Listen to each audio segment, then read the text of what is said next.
Welcome to the Wrestling Family Talk Show. I'm Ron. And Ashley.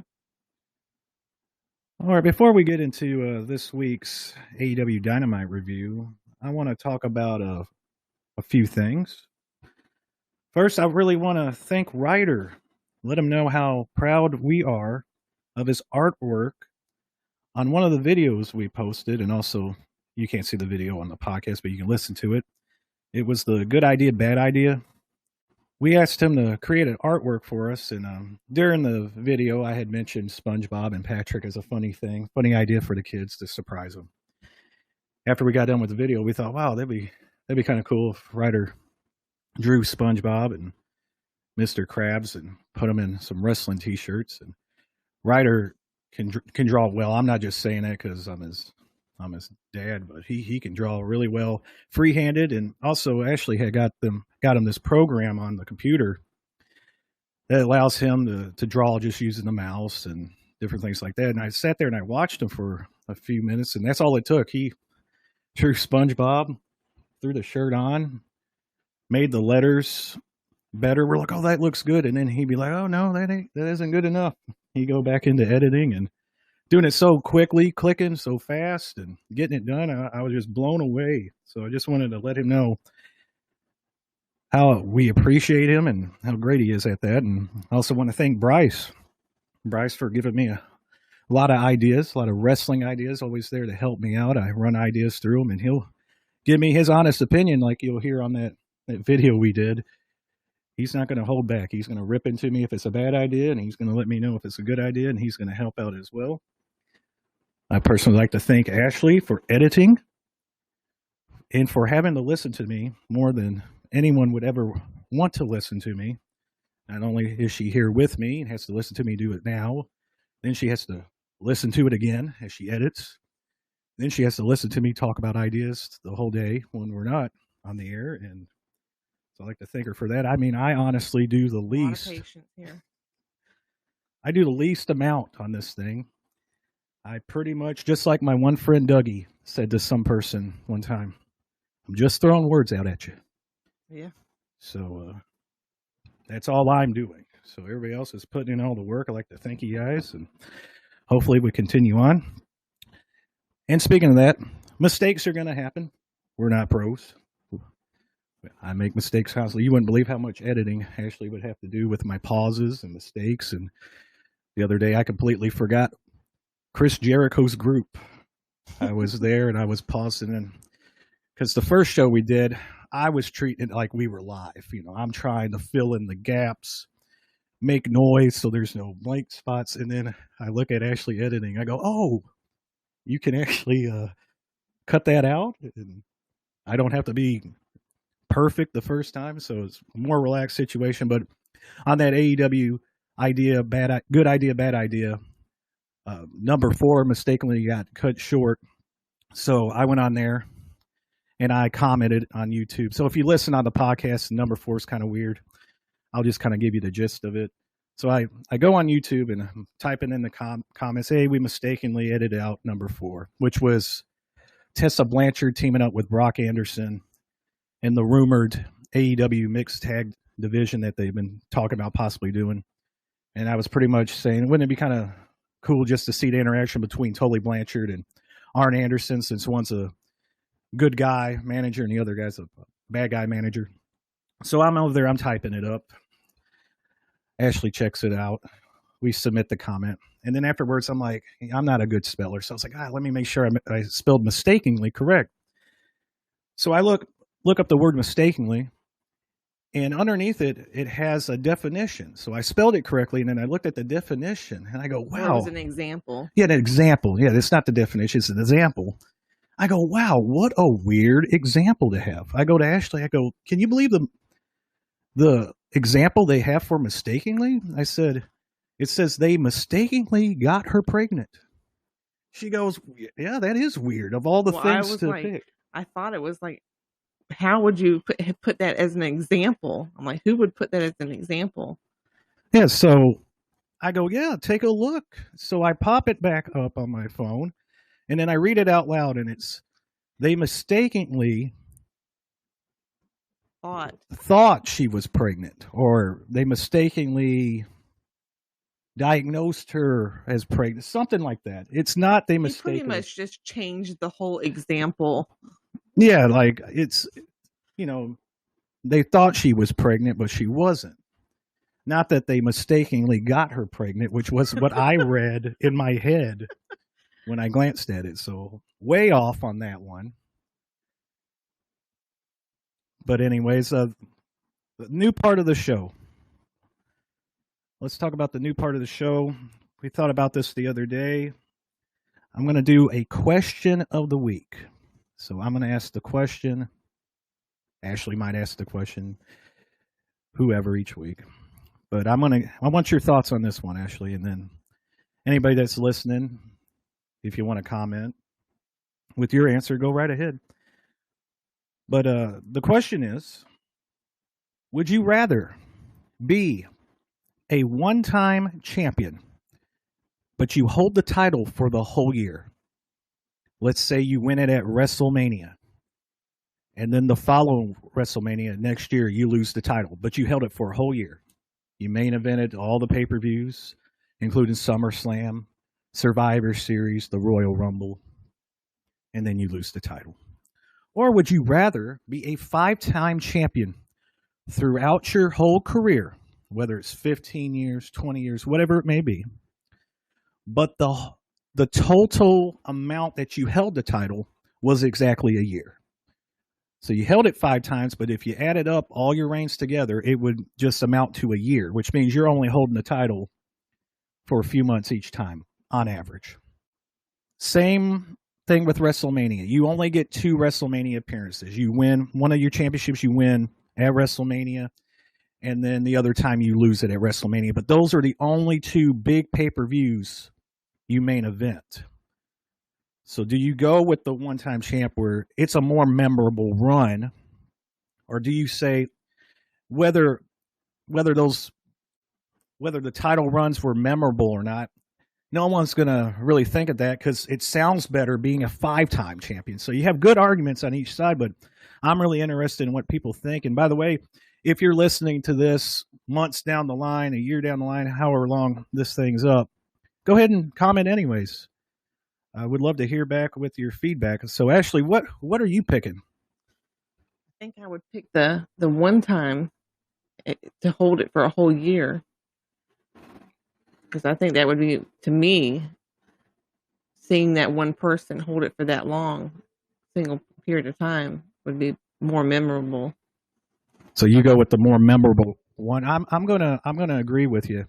I'd rather have that one full year where you dominated the competition, you held it for that long, rather than walking around saying, hey, I'm a 5-time champion, but you probably you possibly held it for a couple of weeks. Well, I would think with the second one, it would just be kind of like, oh, well, how you lost it that many times, but even that you're kind of getting it back, it's just, I think having it and then running through people and keeping it for a longer time, a single time, would be a better look for that wrestler. Yeah, I agree. Pro wrestling's kind of weird with that, where the title runs, it's different than other sports. If they're the 15-time NBA champions or Wimbledon champion, like Roger Federer winning it every year, you're going into that tournament and you're battling it out and you're winning it. With wrestling, your titles and how many times you won it dictates how many times you lost it. So it's kind of how you look at it. So either way you look at it, is the numbers important, or is the length of the title run important? So I think that's a great question to start this new part of the show out with. And every week we're going to think of a great question for you to answer in your head. Or like I said, if you want to let us know what it is, what your answer is, I would love to hear it, just to see which way people would lean. All right, so let's preview some of the shows that are coming up, what we have planned. Bryce and I will be doing the rebooking of Starrcade 1989. Oh, wow. So it's just going to be me and him on here, and we'll see how much I can get him to talk. So if you're wondering why... Probably not much. Yeah, I mean... He's a little shy. Trying to get him to talk, trying to get him relaxed down here. Same with Ryder. So if you wonder why the children aren't on here speaking that much, we're trying. Ryder is a little bit different because here he is making funny voices and noises when he's actually trying to speak. So I think Ryder's a little bit more out there. Yeah, he's taking advantage of his time. He's taking advantage of it, and he's doing a great job. So we're trying to bring Bryce out. I'm trying to get him to say his ideas, but he might just be reading the matches off. But I think what I've noticed is when I start talking about the ideas, he starts going into it. Like he gets relaxed and he forgets he's got a microphone in front of him. So hopefully we get the children talking a lot more. That's the goal. That's the whole point of this, is to get them going. Have Ashley talk more, and with that, she's going to be leading the good idea, bad idea for this week here. She's going to be thinking of 10 ideas for AEW, and me and the children are going to say it's a good idea or a bad idea. More times than not, I'm probably going to say it's a good idea just to keep on the good side of her. But not only that, I'm sure she's going to come up with some great ideas anyways. Yeah. That way I don't get my butt kicked here at home. But we'll see what the kids think. They favor you more than me anyways, but we'll see how honest they're going to be. That is true. Yeah. Yeah. Anytime it's mommy or daddy, it's usually when it's mommy's versus daddy, they usually choose mommy. Yeah, they choose mommy. I don't blame them. I wouldn't even choose me either. The new AEW show Rampage on Friday. We're going to be reviewing that as well, so we'll have an extra show starting now. We'll do Dynamite, which is today's review, and then Rampage. The show's tomorrow on Friday. Can't wait to see what happens there. I know there's the rumor that CM Punk's going to be at the second Rampage.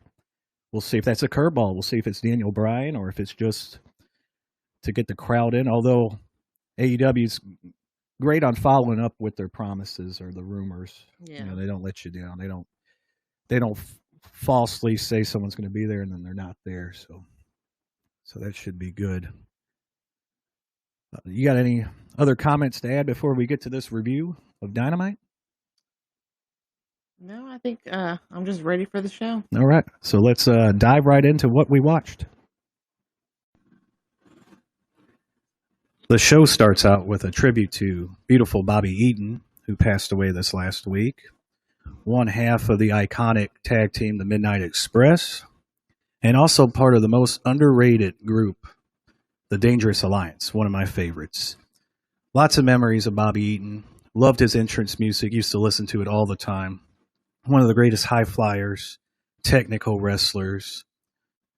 A man that owned a great punch, they said.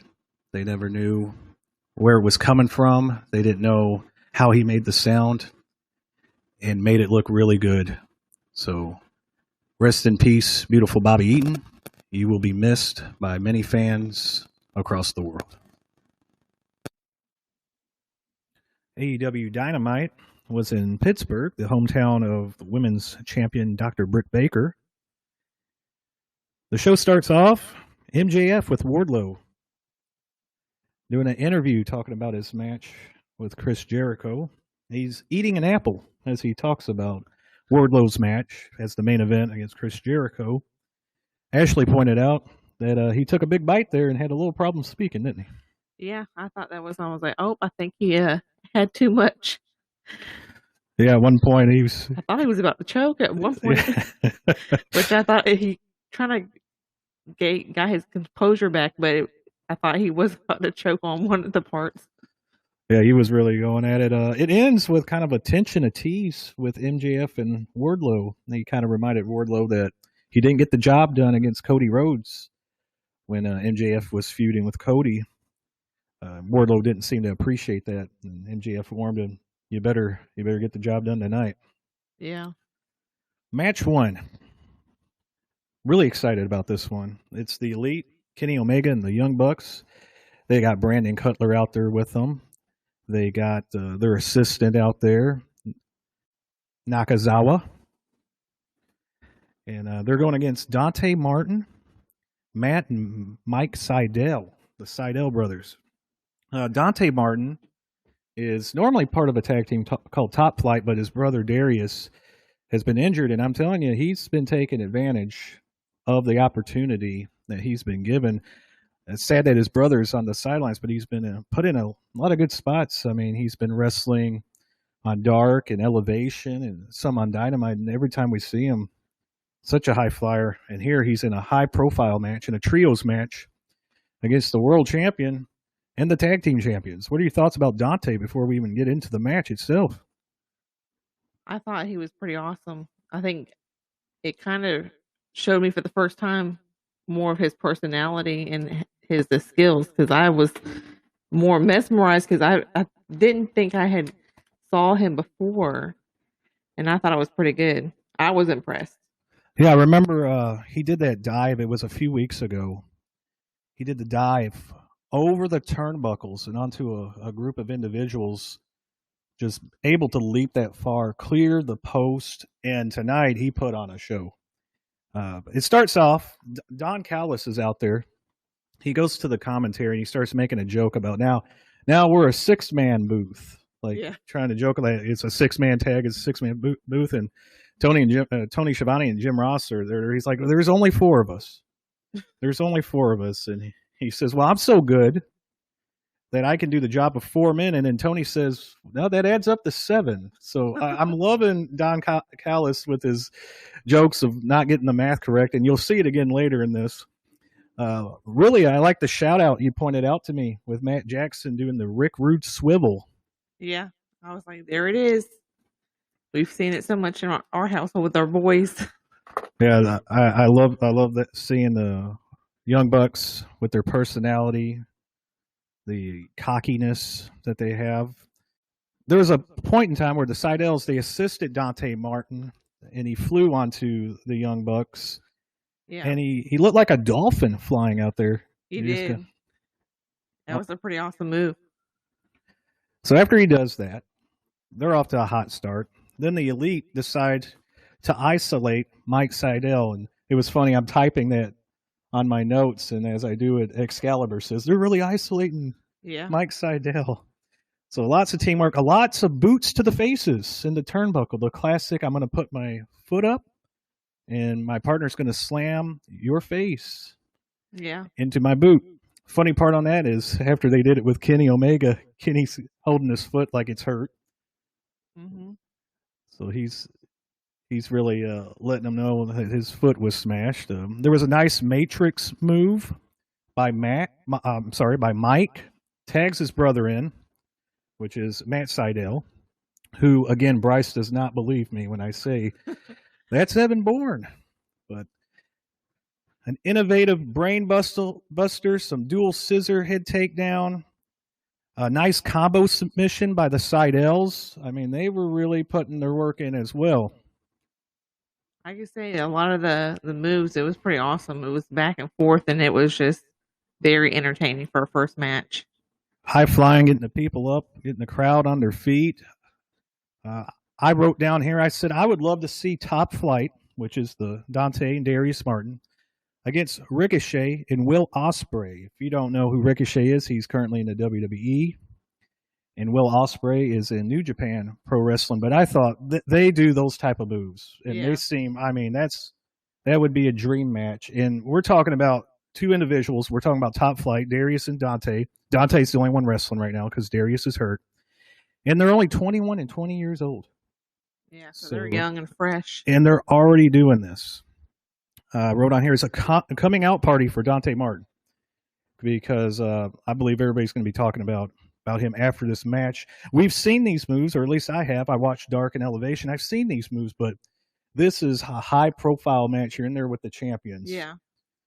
You're first on Dynamite, and you're putting on a great show. He even counters a lot of Kenny Omega's moves, including the One-Winged Angel, which when he hits, no one kicks out. I thought that was actually a really good one when he did that. So he gets out of that. He does a lot of flips, a lot of offense. He's got the bad guys reeling. They end up hitting him with a BTE trigger. That's the double knees. But also, Kenny Omega throws a V trigger in there. That's a running knee. Set him up, and then Kenny Omega finishes him off with the one-winged angel. I put on here the good guys. They look pretty good. Yeah.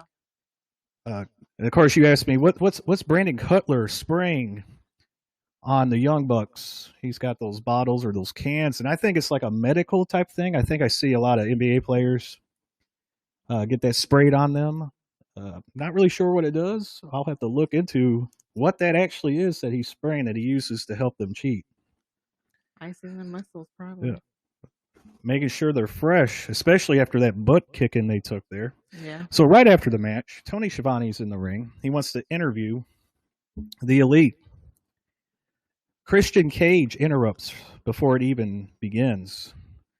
And again, Don Callis does another joke when he tells Christian Cage, as you can see, there's 10 of us and only one of you, and there was maybe 6 or 7. He was off by a few people. I just thought it was funny that he continued on from whether that was a mistake or a real joke he made in the beginning of the show. Yeah. I love how he continued it and ran with it, and it had me laughing.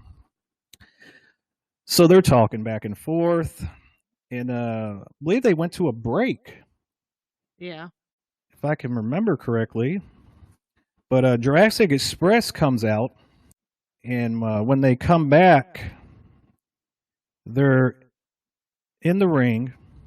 Everybody's in the ring. Jurassic Express, which is Luchasaurus and Jungle Boy. They're standing there with Christian. And by the way, both of these, well, the tag team of Jungle Boy and Luchasaurus, and also Christian as a singles, all three of them number 1 ranked in their divisions. You have the Jurassic Express as the number 1 ranked tag team, ready to get a title shot, and Christian is ranked number 1 as well in the singles competition. They talk literally crap to Don Callis and Kenny Omega because Christian calls Callis a carny piece of, I wrote down, poo. Yeah. Even though he did not use that word. I won't use it on here, but really laid into Don Callis. And then they announced they got a lot of matches out of this. They said there's going to be on their first ever Rampage, the first match on Friday, tomorrow, is going to be Kenny Omega defending his Impact title against Christian Cage. Kenny Omega holds 4 titles right now. The Impact title is one of them. He holds one in Mexico, the AAA. He also holds AEW. I haven't watched TNA at all. I'll have to look up, and I'm sure they'll explain it. He holds 2 titles from them. I believe it might be a combined title where it's one's TNA and one's Impact. Kind of confused on that.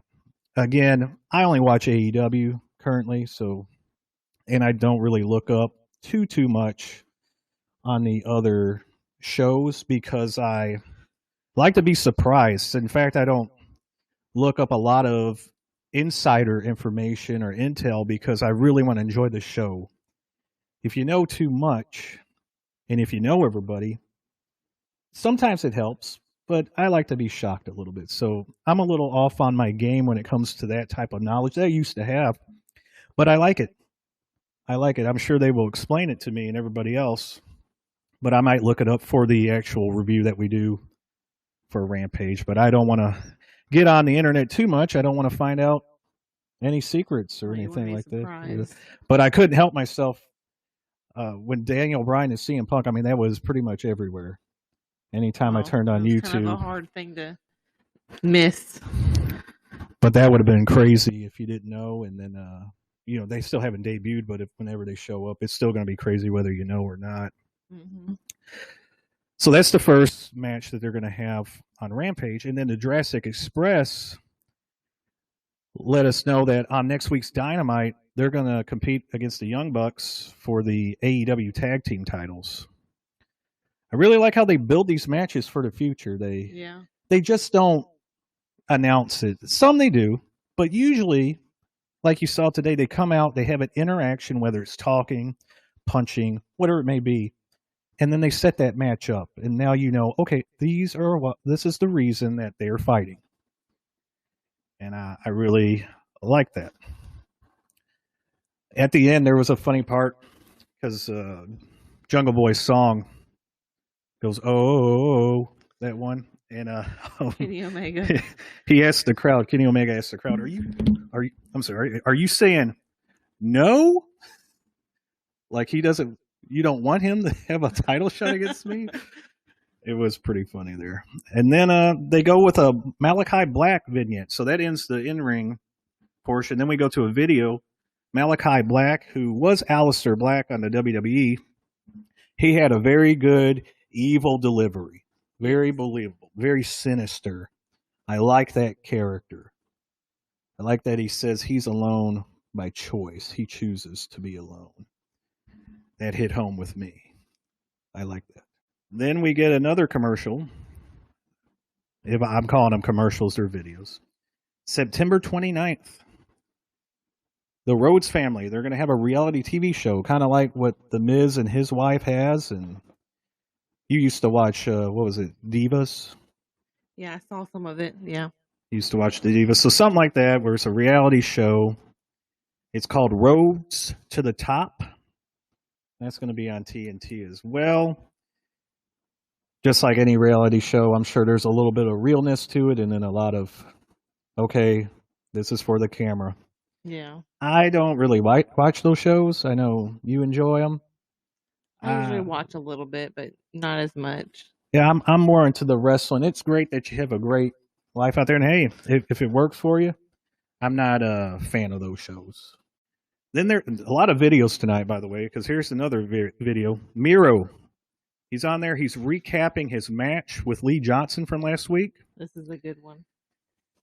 And now he announces the TNT title match versus Fuego del Sol, the underdog, the guy that's looking for a contract. And I believe that match is also going to be on Rampage, so they're loading up that thing. I don't think Fuego has a chance. I like this because Miro is picking individuals that have no chance. Now, they could do two things with this, I'm thinking. One time he picks somebody and there's that upset, somebody that's doing well, like a Dante Martin, somebody that has that momentum. Or you could be like, get to the point where Miro's just picking these guys that he's going to beat. And then maybe like when I did my idea thing, maybe a Daniel Bryan open challenge answers the challenge. Yeah. Who knows? Maybe a big star answers it. Or they could do the upset type of thing. But it's fun. I don't know what they're going to do. And it's great to not know what's going to happen. But speaking about not knowing what was going to happen, how about knowing what was going to happen and looking forward to it? And that's what we're talking about. Match number 2. You have Darby Allin with Sting versus Daniel Garcia with that new tag team 2.0 of Jeff Parker and Matt Lee. These are the individuals last week that I said I didn't have a clue who they were. Well, now I do because they put on 2 great shows. I think they might be one of my favorite tag teams now. Yes, and when I was talking about looking forward to what was going to happen, I knew you had been looking forward. Yes, because I think for some reason they are something that is about them that's really showing off their personality, and it's really caught my eye. And I find it very entertaining, especially when it comes to, was it Matt Lee? Matt Lee. His interactions with Sting every time just catch you off guard and it's really awesome. And that's what we were looking for. We knew when we saw this matchup from last week with the interaction with Sting, we were looking forward and we knew it was going to happen, and it did happen here where 2.0, which is Jeff Parker and Matt Lee. Matt Lee is if you're watching the show or if you're going to watch the show or have watched the show, he is the one member of the tag team that has the longer hair. Yes. He's the one last week that went, "You're the real Sting." Yes. "You're the real Sting," like he's a fan. That was so funny. So they have an interview before this match. It's Garcia and 2.0, and they tell Sting, especially Matt Lee, that he better watch his, and I put butt. He didn't use the word butt, but better watch his backside. Yeah. So you knew there was the interaction. I even wrote on here, Ashley loves the long hair one, which is Matt Lee.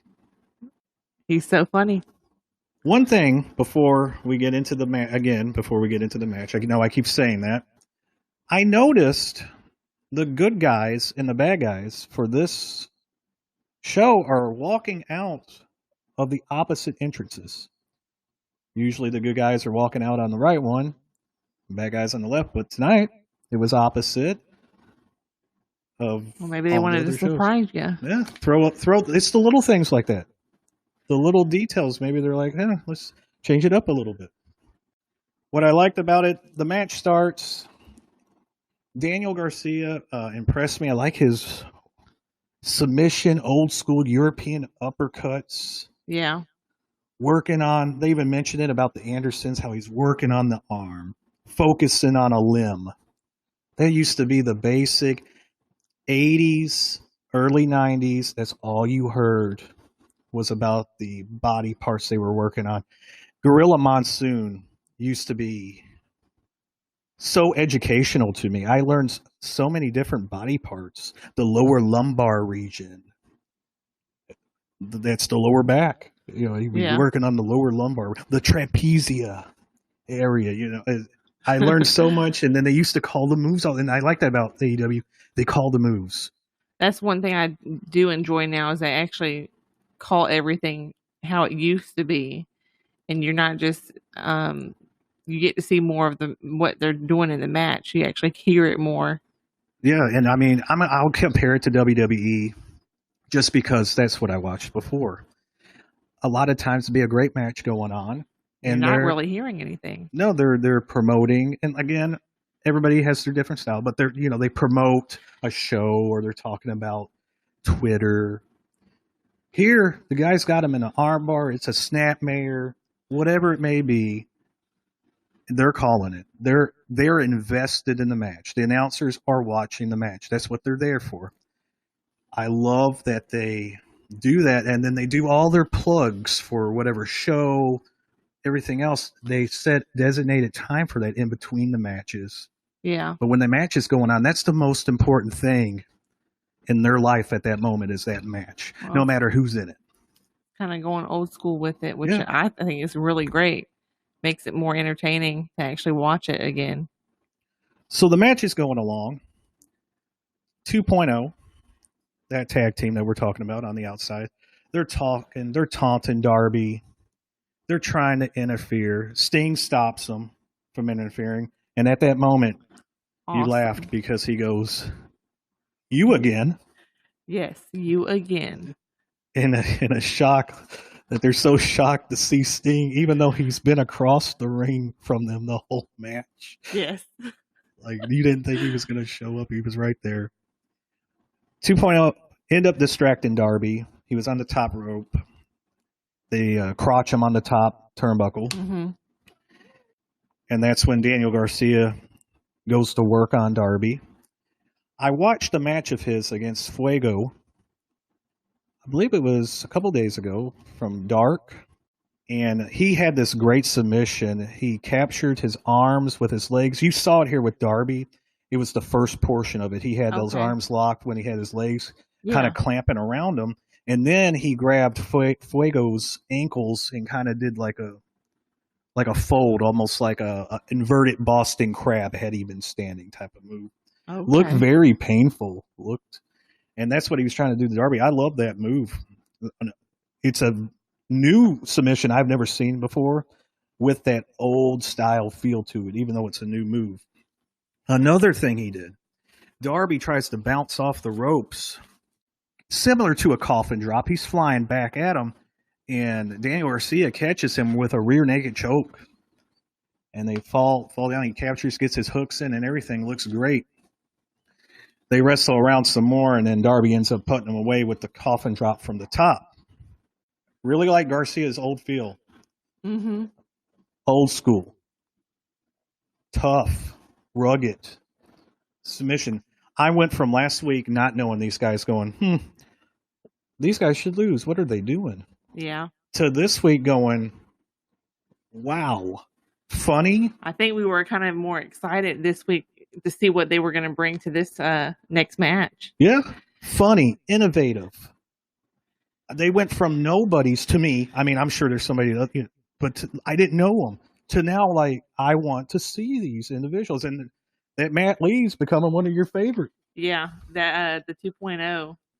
I think even the other one, Jeff Parker, started showing some of his thing tonight when they were actually getting their butt kicked by Sting on the way. Yeah, right out. after the match. So Sting's beating up 2.0, and they're probably loving it. They're probably big It Sting looked like fans. they were loving it, and I thought it was very entertaining to see guys liking to get their butt beat by Sting. Well, it's a badge of honor, you know, to be any fan. If Sting was like came to you in a crowd and was like, "Hey, do you mind after the match here? I Yes, pull you out of please. the crowd." Yeah, yes, please. And just beat the crap out of you. Exactly. To the point where he picks up Jeff Parker. He already suplex Matt Lee. So Matt Lee's out. He's hurt. He picks up Jeff Parker, kind of squeezes his face and looks into his eyes, and that's when Jeff Parker goes, I'm sorry, I didn't mean any of it. And then Sting just hits him some more. So it was great. Anything you like to add on this match here? No, I think that was, it was a pretty entertaining match. I loved it. You know, went from guys that we didn't know anything about to someone I actually look forward to seeing again. It's really a really good tag. I like that tag team now. Yeah, they're climbing right up there. Speaking of tag teams that we like, and I like personally, we go to an interview with the Death Triangle. Now, the Death Triangle consists of the Lucha Brothers, Oh yes, Phoenix, and Penta, and also their teammate Pac. So they team up for trios, but they're a group of three individuals. Pac, predominantly a singles wrestler, and of course the Lucha Brothers are a tag team. Their feud right now is with Andrade, one individual, one wrestler. Andrade, a few weeks ago, debuted a new manager in Chavo Guerrero Jr. But in this interview, Penta says, I want him first. I want to handle Andrade. At least that's what I think he said. I heard that part in English. Mm-hmm. And then I think he wants him really bad. He wants him. And then Pac says, listen, I'll take Andrade, which makes sense. He's the singles wrestler. He goes, you need to focus on the tag team titles because you're the best, which I think as well. If there's one critique, well, I have a few. I probably already had a critique. I can't remember. But one of my critiques is Pentagon. Penta, my favorite wrestler for the last 4 years, was great in Lucha Underground. Yes. I need to see more of him. I need to see him in the title picture. I do like he teams up with Phoenix. I like to see him in the main event. I feel like so far they haven't got to his potential. But again, it takes time, and there's only so many spots. So it's going to be great. And don't be shocked if you see Penta, hopefully here in a couple of years, really get pushed to the top of the card, which I think is where he belongs in my mind.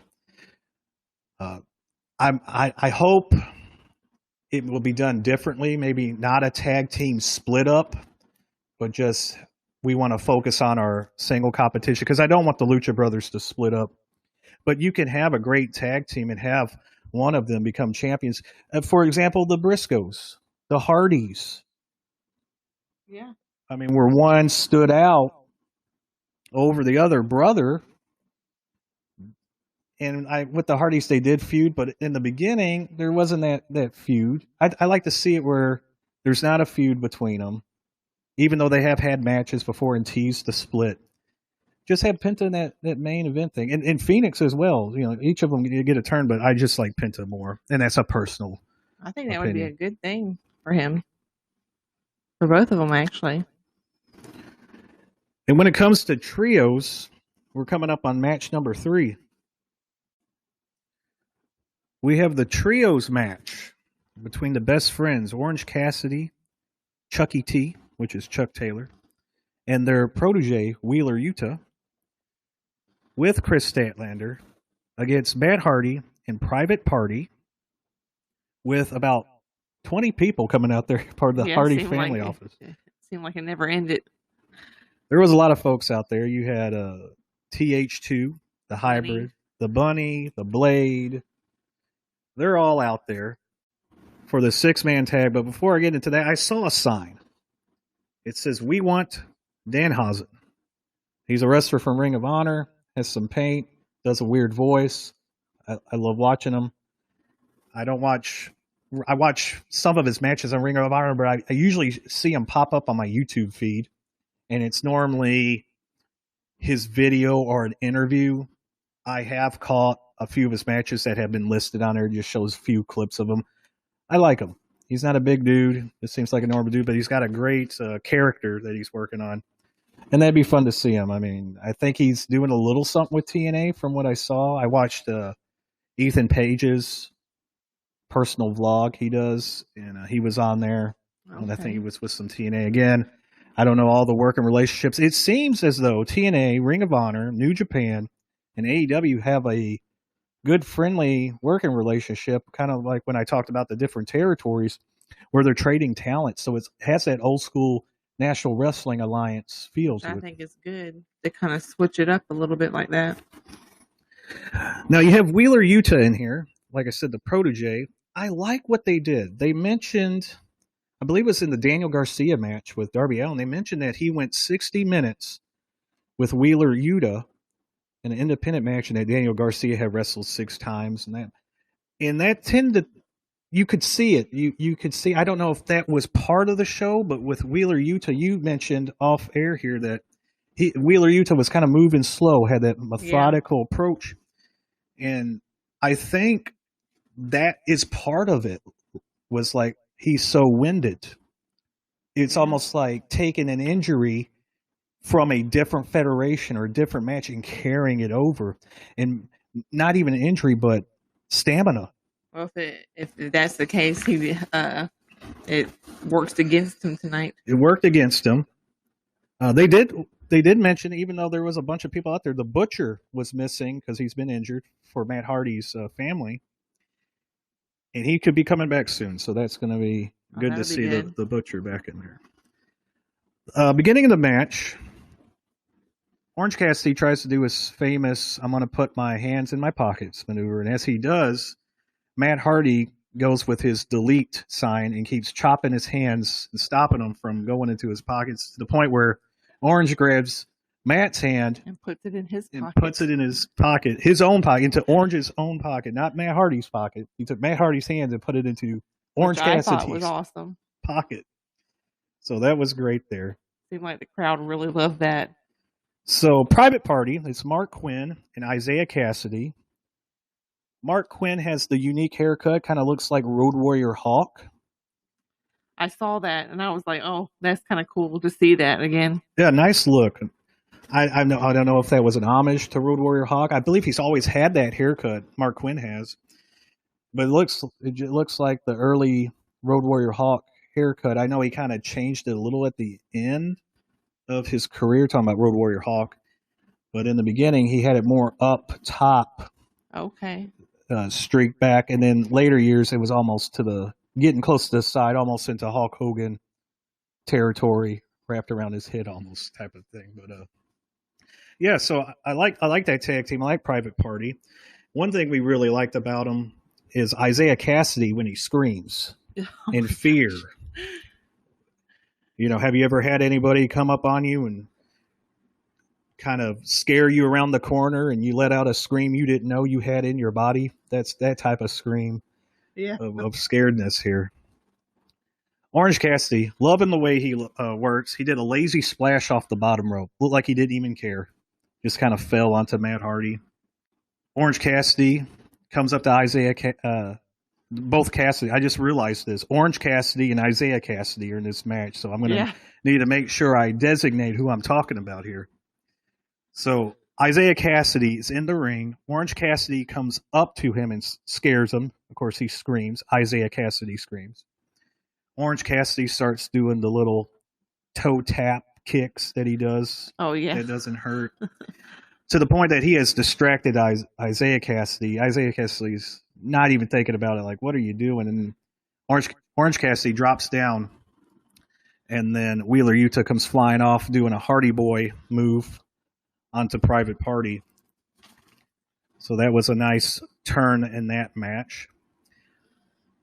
They go to a picture-in-picture after this. And I noted this. I don't know if you knew I wrote this down, but I put Ashley's loving the Jimmy John's commercial because the guy says Jimmy's John's instead of Jimmy I didn't know John's. if that was on purpose or they just like, you know what? We're just going to keep Jimmy's John's. We're just going to keep it. It was great. It was funny. It was funny the first time, and then they played it about 5 more times, and it lost its luster to me. I thought it was still good every time, but I was like, you know what? They probably just, kept the Jimmy's John's and didn't correct them. I told Ashley I never had it, and then she reminded me of the time that we did have it where you walked into the... Well, I thought it was, for some reason, I thought it was a place that I had ordered before, and I had got a wrap. It was not.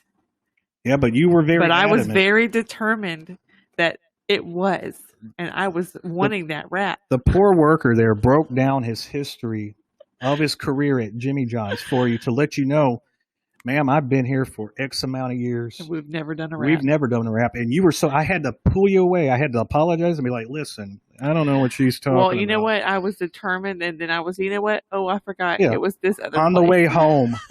Oh, yeah, that's right. I'm like, wow. Well, hey, we were still nice. You about got me beat up at Jimmy John's from the workers over a rap they never had that you said they did. I even told you, I said, I think he would know better than you. Are you sure it's Jimmy John's? But we left running. In my mind, it was. You would have had me screaming like Isaiah Cassidy with the Jimmy John personnel running after me. They showed another commercial about the new show Heels. I believe CM Punk's going to be in that, so it's a TV show about wrestling, so I'm looking forward to that. We come back from the commercial. They're triple teaming, controlling Yuta. They're in the whole time. They're in the picture-in-picture. Then we come back, and then Bunny and Chris Statlander get into it, but not for long because Nyla Rose, who's going to be Chris Statlander's opponent later in this show, comes out and just waylays her. Yeah. Leaves her laying. Jack Evans, then he assaults Orange Cassidy. And I wrote on there's so many bad guys. This is the point where it gets all crazy. There's so many people out there. It's kind of hard to keep track of what's going on. Chucky T gets the hot tag, throws Isaiah Cassidy up in the air. We get another high-pitched scream from Isaiah Cassidy. Yuta, he's getting worked on. They throw him outside. He bounces, comes flying back into the ring.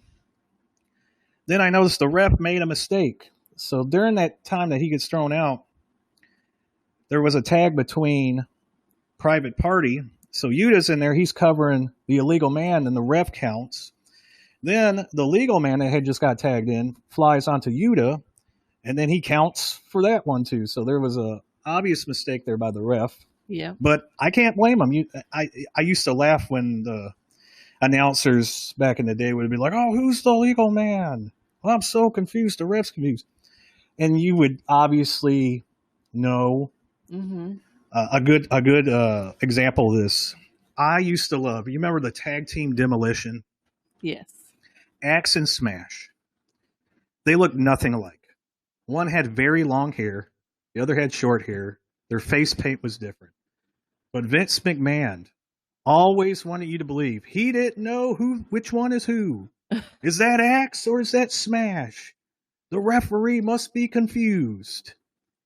And they even did that switch at the 1990 SummerSlam when Demolition and the Hart Foundation were doing a 2 out of 3 falls match for the tag team championship where it was Crush and Smash. And then Axe comes in and he switches out with some of them. And you're thinking, how does the ref not know that is Axe? The other 2 Demolitions at that time had long hair. So that kind of reminded me of that. But this match here, I can understand why the ref was just counting. There were so many people. They were flying in and flying in and out. So I put on there lots of confusion. Guys everywhere. Matt Hardy ends up throwing Mark Quinn into Orange Cassidy, using him as a battering ram. A battering. That's a good example. Battering ram. Just throwing him into him. Others, they take out the camera guy. I think a camera guy fell. There was a lot of shaking on camera. Yeah. When they were taking out Chucky T. And then Matt Hardy ends up pinning Wheeler Yuta to end this match of craziness. So a lot of action on that one. Did you see any highlights or anything you want to point out or No, I summarize? think I mean it was. I think we pretty much covered on most of it. I think it was still a really good match. Yeah, so many people. The Matt Hardy office, There's so many. or the Matt Hardy family office, or the Hardy family office, whatever they want to call them. There's so many people in that. Again, on my good idea, bad idea show I did last week, I had a few ideas. They need some single competitors in there. There's when the Butcher gets back, that's 3 tag teams. There's not much single. They need the single. I don't know what they're going to do. I don't know if they're going to turn on each other or what, but right now there is a lot of people that are coming out for that match, and I think they even have another individual, an up and comer who only wrestles on Dark. He might even be in it. So, oh wow. So we got to see what's going to happen with that. Are they going to add more or trim it down? Then we got an interview with Andrade and Chavo about Pac. So it was their reply of the interview that happened earlier with the Lucha Brothers. Pretty much to sum it up, Chavo announces that it's going to be Andrade and Pac at the All Out pay-per-view, the big pay-per-view coming up for AEW. Right after that, another video.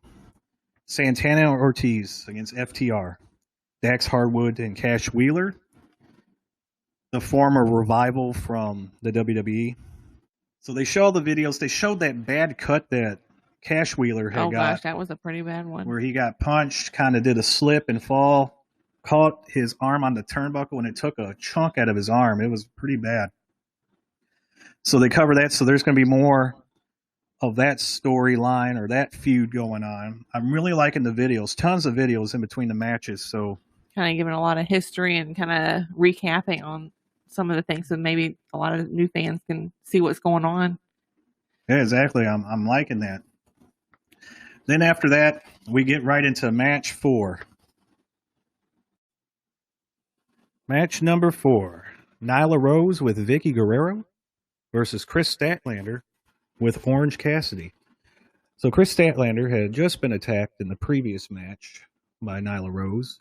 She comes out, she looks hurt already, kind of building that even more insurmountable victory percentage that she might have against Nyla Rose. Not only is she facing a stronger opponent, someone that's bigger, but now she has been hurt.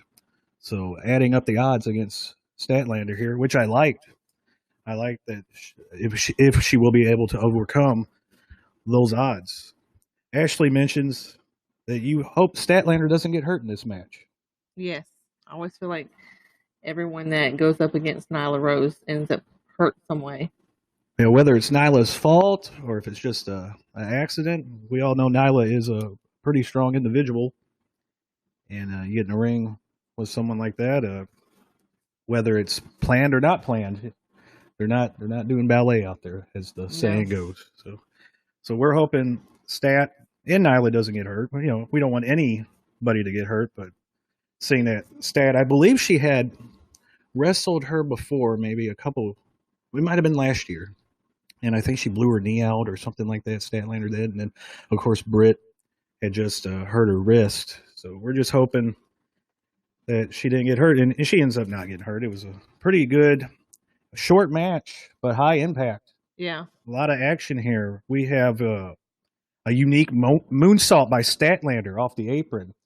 She kind of used her leg as momentum to get the momentum to do the flip. Did a great moonsault. Then she receives a thumbs up from Orange Cassidy, and she sends one back. I like their interaction. Yeah, it's pretty funny. Vicky then screams in Orange's ears. So she screams the high pitch that only Vicky Guerrero can do. And then it leads to a choke slam by Nyla onto Statlander. So she got distracted. Vicky Guerrero screams in Orange Cassidy's ears. Then at one moment, they wrestle around a little bit in the ring. Somehow, Statlander gets draped on the ropes. Nyla goes up, going to look like she's going to come off the top rope with a knee drop as Statlander is dangling on the rope. And then all of a sudden, Statlander does a handstand. Starts walking out to the middle of the ring. And that's when Nyla hits her with a spear. So it was an upside down spear, something very unique. Mm-hmm. I've never seen before. Statlander able to powerbomb Nyla off the top rope was pretty impressive as well. And then she hits the Area 451. Nice little flip off the top rope onto Nyla. I thought that was pretty cool. Gets the big win. And I like the little shot of Orange Cassidy still trying to clear his ears. Still hurt. You can tell those screams really hurt his ears. Yes. So, great match. I liked it. It was short, right to the point. Nyla's been on a loser streak. I wonder if that's going to lead to something with her and Vicky Guerrero probably splitting up. I guess you Maybe know. new management. I don't know.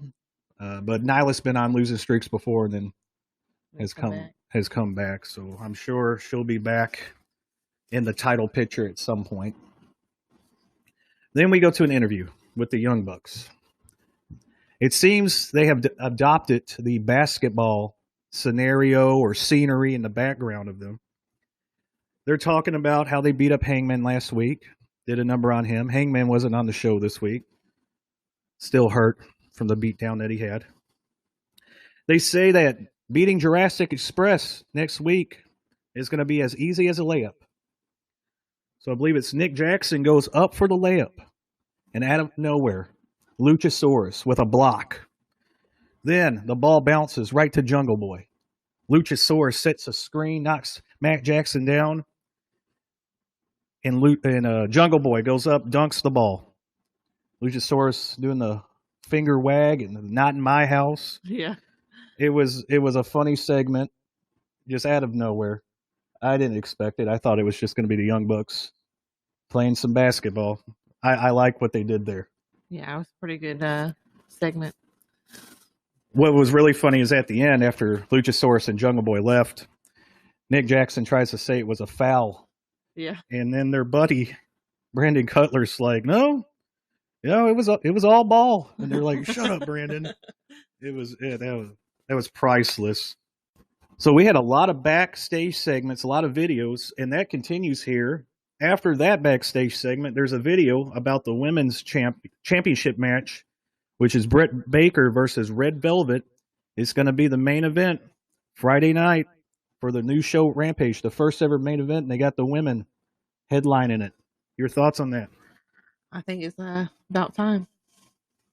Yeah, I think the only other time, and I could be wrong, but what I remember is when Thunder Rosa and Brit Baker closed the show on One Dynamite in the non-sanctioned match. So they're doing a great job promoting the ladies, figuring them into the main event. And it's not just a matchup. They got a lot of storyline. They get a lot of time interviewing. And we see that here because Tony Schiavone then brings out Brit Baker after the video is shown for an interview in the ring. Big reception. It's their hometown. People are going crazy for her, chanting DMD. I was sitting there wondering, a few weeks ago, Brit Baker had mentioned she's going to need some extra help. She hasn't mentioned it since. So when should we expect this new person or someone on the roster to join it with Brit Baker? That's something to keep in the back of your mind. I like that they do that, where they don't just mention it every week and every week and every week.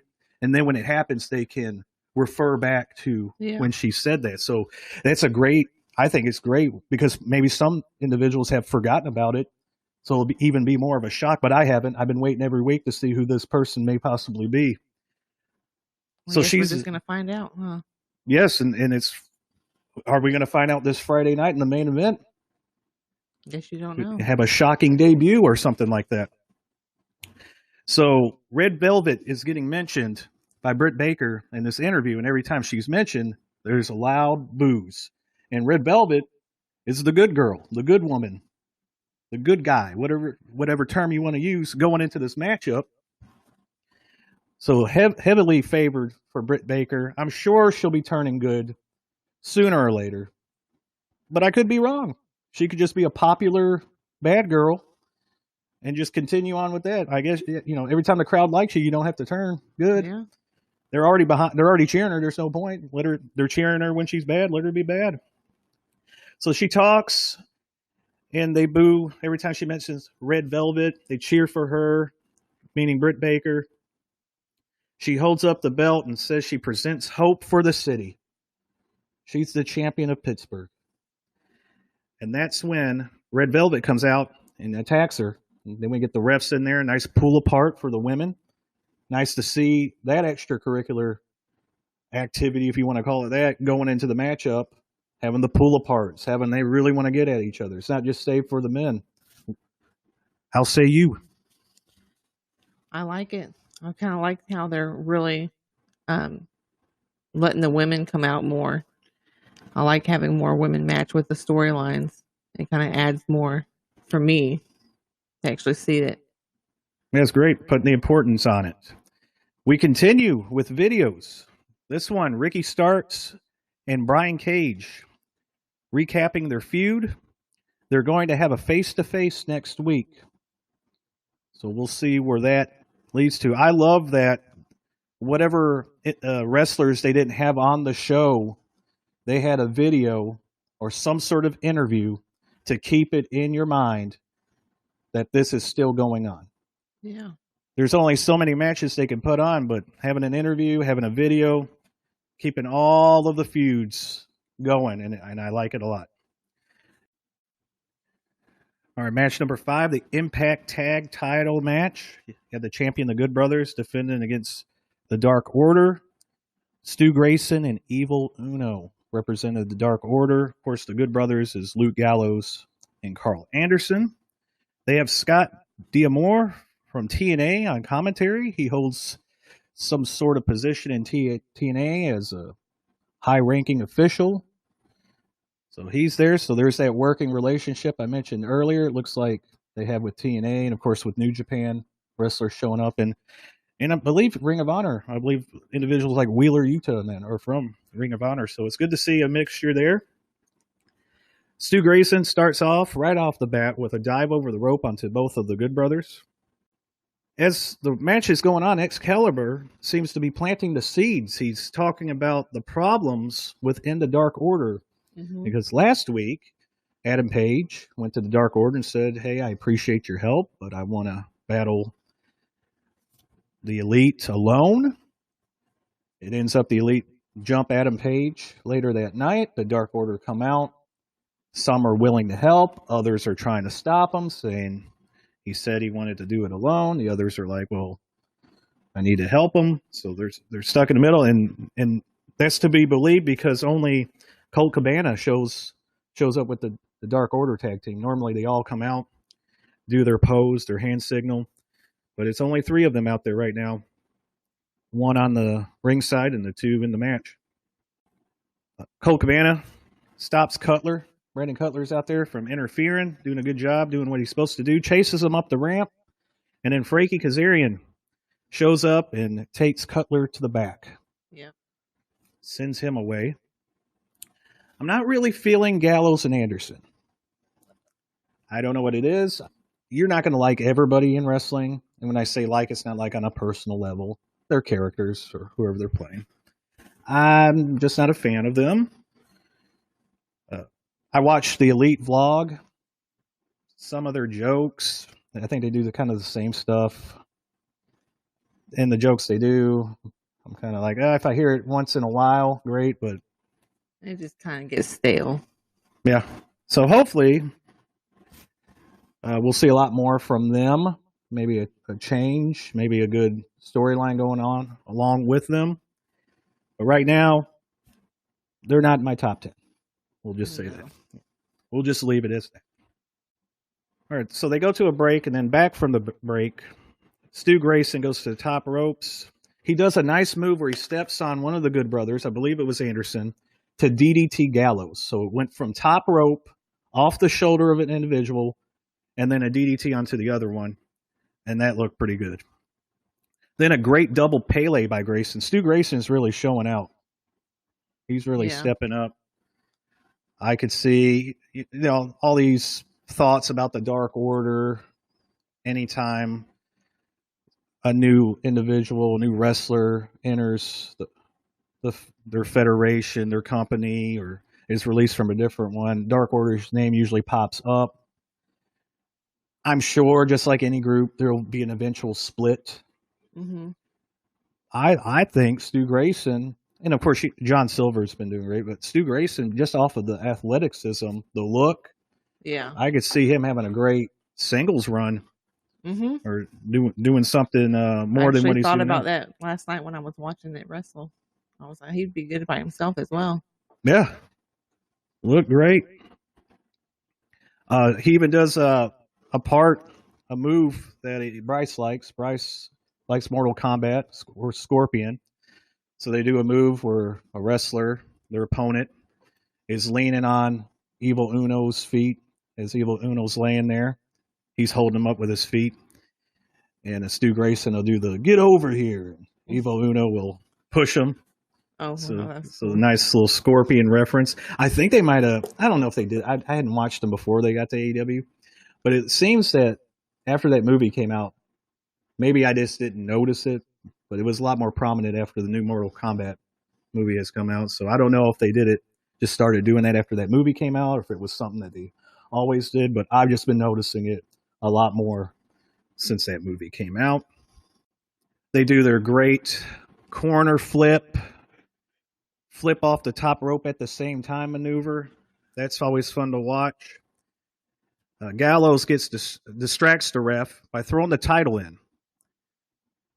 And then they hit the magic killer on Grayson for the win. So I put on their predictable outcome. Yeah, I didn't think we already knew it was going to happen. I didn't think the TNA tag titles were going to change hands here. Of course, I don't really know what's going on in TNA, but a lot of TNA titles getting defended now. You know, they got the tag titles that were just defended. They got Friday night, Kenny Omega defending that, the world title. So we'll have to see how it goes. We'll see if that boosts up TNA as well. Because right now it looks like AEW's, if they have that working relationship, they seem to be winning out of the relationship there. So yeah, maybe there's an end all for TNA to come out looking great. Or maybe just a continual share of talent that's going to continue to happen. So the match is over. And what do we have? We have a video of the lady that we saw last week, the NWA Women's Champion, Camille. She does a great interview, looks tough, looks strong. Talking about her match coming up against Layla Hirsch on August 28th. I believe it's Mickie James's show she's running. It's an all-women's pay-per-view for the NWA. So Mickie James is trying to go to the front here and promote some more women's matches, and she's doing that through the National Wrestling Alliance. Well, that's cool. Like I said, we haven't been watching any of the other shows. I'll catch a few things on YouTube. But if this keeps up, I might have to just change my schedule and find out how I can watch these shows. I think Fight TV is something that you have to subscribe to catch some of the action, but I'll have to look around because there's a lot of wrestling going on, and I seem to be missing a lot. But getting on here doing this thing with my wife and kids has got me even more motivated to watch these shows, so I don't have to be on here going, well, I don't really know that person, and I just start knowing them. Exactly. All right, after that video, Tony Schiavone's in the ring. He's got QT Marshall and Aaron Solo, who took the W off of his last name. He's now Solo. They did a little funny skit about him handing the W to Fuego. I believe it was on Sammy Guevara's vlog. And for all the listeners out there, if you don't watch these vlogs, they add to the show. Sammy Guevara, Being the Elite, and even Ethan Page's vlog. Sometimes I would rank Ethan Page's vlog at a distant third of helping storyline wise. Yeah. But the other two, I mean, they had me cheering a little bit later on when the security guard comes out, Charlie. Yes. I know Charlie. him from Sammy Guevara's show. So little things like that, it helps along with the show. And they reference a lot of things that happen in their vlogs. But anyways, back to what I was talking about. QT Marshall and Aaron Solo from the factory are in there. They've been promoting this apology they wanted to give Tony Schiavone for about 4 weeks now. So this apology is supposed to be happening, and we're thinking QT Marshall is going to apologize to Tony Schiavone because a few weeks ago he dumped, I believe, a protein shake onto Tony Schiavone. Then he said, I just want to apologize. I want to keep apologizing. And he keeps pushing it back. Finally, we get him in the ring. Of course, QT is not going to apologize. He wants Tony to apologize. And, of course, Tony's not having any of it. And then all of a sudden, I didn't see Nick Camarado. He's on the ringside. And he grabs Tony Schiavone's son, who's an adult, takes him over the guardrail, sends him into the ring. QT sets up for the diamond cutter and tells Tony to apologize. So Tony apologizes, and he hits the diamond cutter anyways. Jim Ross calls it the stunner. I don't mind that. I love hearing Jim Ross go, the stunner. I think he just did it just to get it out because no one's doing the stunner. So, but it was more of a diamond cutter than a stunner, but still hits that. And all of a sudden, Paul White, formerly known as the Big Show, comes out for the big save.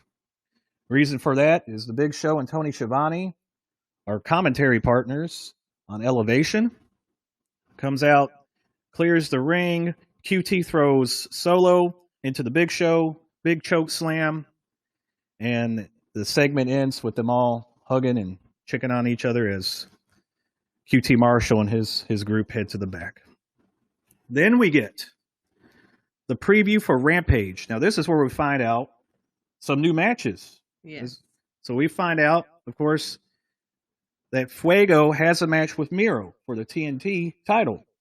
What we find out on this part here from Excalibur is that if he wins the match, he gets that eluded contract that he's been looking for. Or the elusive contract, I should say, that he's looking for. If he wins this match. Then a few more matches are announced. For Dynamite next week, we get Sammy Guevara, they get Shawn Spears, and then the big one that we're looking forward to, Sting and Darby Allin versus 2.0 and a Texas Tornado match. Then we get another video. It's of Joey Janela turning on Sonny Kiss from Elevation. They've been teasing this for a few months. And it finally happened. So Joey Janela is doing what his nickname says. He is being a bad, bad boy. Now we find ourselves at the main event. Chris Jericho versus Wardlow with MJF. Now this is the fourth labor, is what they're calling it. A series of matches that MJF has put Chris Jericho through so that Chris Jericho could earn a match with MJF. This has been an ongoing feud for over a year, it seems. The feud itself and then the build-up where they were actually together as a team has lasted what seems like forever. So they're stretching this thing out. This could be I don't see where you go from this. This should be the end-all. Last week, when they announced that Wardlow was going to be the fourth competitor facing Jericho, I was a little disappointed. Very disappointed. So this was the order they had. They had Chris Jericho fight Shawn Spears. That's a great thing to start out. Okay, one person of the pinnacle. Then they bring in Nick Gage. They have that hardcore death match. Then they bring in a wrestler from the past, Juventud Guerrero. So you're thinking, who are they bringing in next? Yeah. They've set us up. And then they just announced Wardlow. And you're kind of like, I mean, nothing against Wardlow. But, I mean, I could like a great restaurant. But if you take me to Disney World before that restaurant, I'm going to be talking about Disney World. Yeah. You know, if you go, hey, we'll go to Disney World and afterwards, you know, we'll go to Chuck E. Cheese or something like that, you know, even though Chuck E. Cheese is great. But you just set me up first for Disney World. Mm-hmm. I'm going to be a little down, like, oh, I went to Disney World and now you want to take me to Chuck E. Cheese. Yeah. A little disappointed. I was disappointed as well. So the match itself. Well, before I begin on that, I mentioned when I make mistakes that I forgot the Inner Circle name. And as you were making those edits last week, I listened to it, and you could tell when I remembered the name Inner Circle. Because it went Chris Jericho's Inner Circle. And then I said it again. This time, it just reminded me of the 1989 Survivor Series when the Widowmaker, Barry Windham, was supposed to be on Macho Man Randy Savage's team, the King's Court. And he left the company. So they debuted the Earthquake. So if you check it out on YouTube, or you can check it out on Peacock, you go to Survivor Series 1989. When they get to the 4x4s, which was led by Hacksaw Jim Duggan, a personal favorite of mine, it'll go with team captains, Macho Man Randy Savage, Hacksaw Jim Duggan, and then they'll say the other teammates. They could say, Bret the Hitman Hart and Great the Hammer Valentine, Hercules, and Dino Bravo. And then there'll be Rugged Ronnie Garvin, and then all of a sudden you hear, "In the Earthquake." Like, it was just like completely not lined up with any other name, and that's what it kind of reminded me of. So went off on a little tangent there, Well, you're welcome. Yeah, so I thought that was funny. If he would have left that in. Exactly. There you go. You're welcome. It was kind of like when Chef from South Park had left them, and then they did the one episode where they just used words he had already recorded before. Yeah. So it'd be like, "How are you doing, children?" Like it just didn't match up. That's what it kind of sounded like. But anyways, so the Inner Circle, they're banned from ringside. They can't help during the match. The match itself, it's pretty much, barring the code breaker that Chris Jericho uses on Wardlow in the beginning of the match that Wardlow kicks out of, it's pretty much Wardlow dominating, using the outside post a lot, throwing Jericho into the railing, throwing him against the ring. Lots of power bombs. In fact, the second power bomb Wardlow does seems like he's about to drop Jericho on his head. They adjust, and then he nails it, and then it's just complete power bombs through the commercial time, or the little screen by screen, whatever, picture by picture that they do. Not really exciting, a slow-paced match. I believe this match was more about the story than the actual action in the ring. You have the monster Wardlow just dominating Jericho. They're not putting on a 5-star match, but they're getting their point across that it's going to take a lot for Jericho to beat Wardlow. So back from the break, Wardlow hits his finisher, the F10. But he's not done with Jericho. He wants to punish him even more. Jericho then reverses a move I believe he calls the Casualty of War. It's when he sets an opponent up on the ring, drops him down right into his knee, and the ref comes by and just says, "All right, the match is done." He's knocked him out. So Jericho reverses this move into the walls of Jericho. Mm-hmm. A great reversal there. MJF starts interfering. He rakes Jericho's eyes. Then he tries to get in the ring to give Wardlow his ring that he won from a battle royal. And the ref catches him, throws MJF out. That's where I see Charlie, yes, the security guard. You'll notice him. He'll have a beard, longer hair. He is prominent on Sammy Guevara's vlog. Love Charlie. Very funny dude. He has a history with MJF. He has a history with him on the vlog and also on the show. Years ago, MJF embarrassed Charlie in the ring, had him kiss his ring that he had on his finger, and then he punched him anyways. Punched Charlie anyways, and Charlie always had a vendetta against him. I believe I mentioned it before about him setting him up, acting like he scared MJF.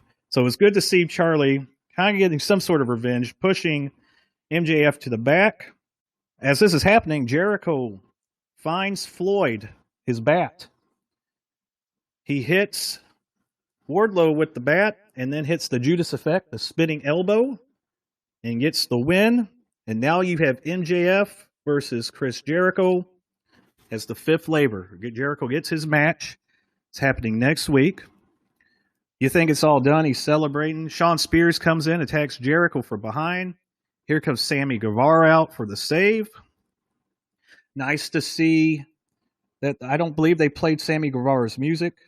No. I always found it funny, but it was great when they did it with Stone Cold back in the day, where your friend's getting beat up, but you have to have your music hit before you hit the ring. Yeah. You know, I told Ashley, I go, you better be careful. You know, I might select Money for Nothing by Dire Straits as my entrance music, and I'm not coming out until the dee do dee dee dee dee dee dee do part hits. Because if you show up with groceries and you call me and say I need some help bringing the groceries in, you're gonna have to wait. You're gonna have to wait for the buildup. You guys think that he's kidding? He will actually do this, and I will play it. I will play it right by the door. And all you hear is the "I want my" about 20 times with the slow build up. I believe you. Until the drums hit. And that is when I will come out to help you.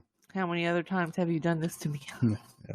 You know, if I was in professional wrestling, if we put it in a real life tense here, if I showed up, I would just be friends with people that had entrance musics that get right to the point. Like, I'm like, hey, how long is your entrance music and when do you usually come out? And the guy's like, hey, I come out 3 seconds right after it hits. The glass shatters. I'm out. I'm like, good.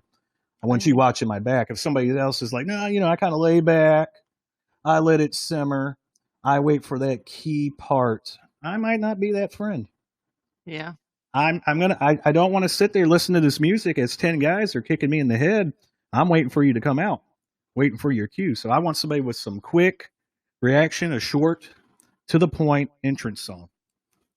So back to this, Sammy Guevara, his music doesn't play. He's coming right out. He's like, forget this.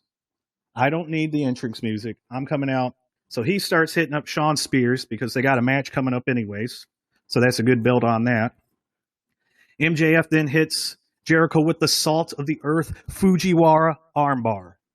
One of my favorite maneuvers of all time. I love it. Jericho's tapping. He keeps beating on him. MJF keeps beating on Jericho until Jake Hager comes out to clear them all out. And that's when MJF, walking into the back, names the stipulation for next week. He says there will be no Judas effect. And get this, what I just talked about, no entrance music for Chris Jericho.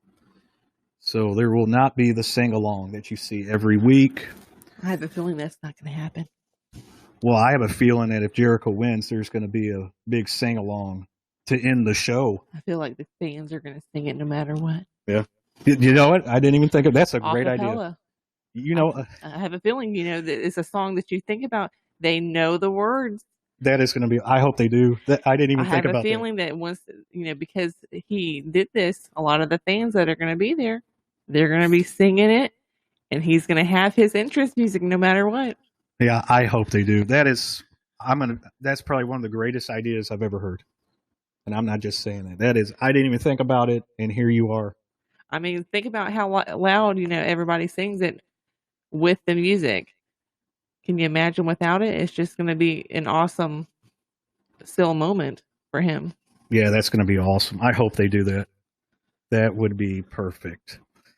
So if Jericho hits this Judas effect at any time during the match, MJF wins.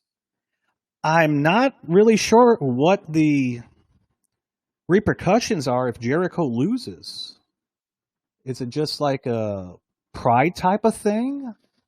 Maybe. I don't know if there's really, it was like the storyline was the build up to get to MJF, but you know, what happens if there's a loss? So maybe they'll say it, or maybe there isn't. Maybe it's just a pride thing because MJF mentioned that Jericho's 0-2 versus him.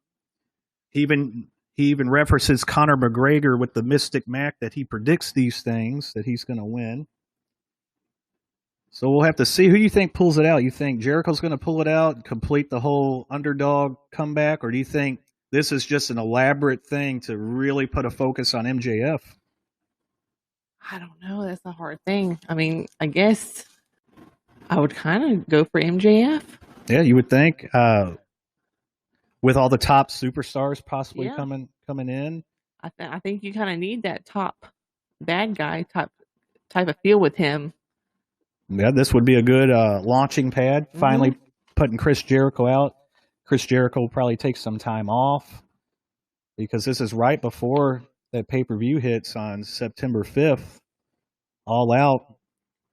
Another match that they announced that we kind of had a feeling, even though Christian Cage is battling Kenny Omega Friday here for the Impact World title, he's got Kenny Omega as of right now for the AEW Championship at All Out. Yeah. I don't know if the crowd was really into that. I don't know if I'm really into that. But I suppose it's a nice name. It's Christian. You have to have that sometimes when the title isn't the main course of the event. You know, the CM Punk, the Daniel Bryan rumors, the you name it rumors. The world title's kind of taking a back seat. However, if it was Adam Page, different story. Yeah, I'd be more excited. So does Adam Page somehow come back into the story here before All Out, or do they wait till afterwards? Those are some questions that hopefully will be answered in the next few weeks. I hope you enjoyed our show today. We're going to try to do another one for Rampage. We're going to try to keep this show going every week. And we would love for you to join us. Join in on the comment section if you want. Thanks for listening. And we'll see you next time.